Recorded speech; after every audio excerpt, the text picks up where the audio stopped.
What's up, guys? Welcome back to the channel. Today I want to talk about a question I get asked a lot. Should I go with an open emitter red dot or should I go with a closed emitter red dot?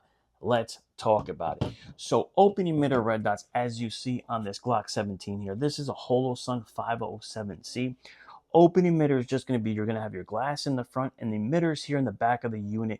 It's going right to that glass, being projected on there. What happens is a lot of guys are worried about if they're carrying concealed, they get any lint, debris, or if you're shooting in the elements, water can get in there, dirt, etc., and obstruct your dot from you being able to see it.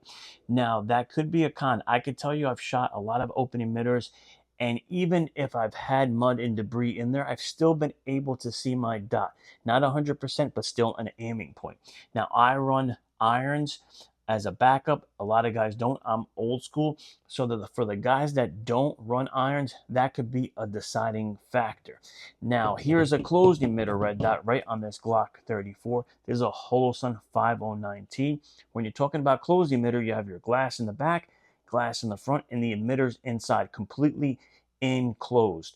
No water is going to get in there. If you have any debris, mud, you just wipe it off on your lens. You don't have to worry about lint, etc. It's not going to obstruct your dot. Now, I still have backup irons, but like I said, for the guys that don't run irons at all, they might choose a closed emitter just not to have that worry.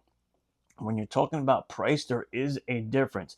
Open emitters do tend to be cheaper than closed emitters, and depending on the brand, it could be a few $100s of difference when you're talking about open to closed emitter. Now, for me, I have both. I have some with open emitters and some with closed. I do lean towards closed emitters a little more because for me, the way my eye is, I see closed emitter dot a little crisper. I feel like all my closed emitters, the dot is a little clearer, a little crisper than my open emitter. Now, that's for me. That is not a fact. You guys really have to know your preference and see which is best for you, but they both do their job. Now, they both can fail. They're both battery units, right? These have solar, and that's why I tend to run irons. But again, whether it's an open emitter or closed emitter, it's going to do its job. You're going to have a dot. It's going to give you an aiming point. It's just a matter of if you want open emitter and going that route, or you want no worries, never have to think about, oh, my dot's gonna be obstructed, and you go with a closed emitter like this 509T that you see here. That's for you to choose. Let me know what you guys run. Let me know what you think is the best option, open emitter or closed emitter. I'll see you guys in the next one. Dale.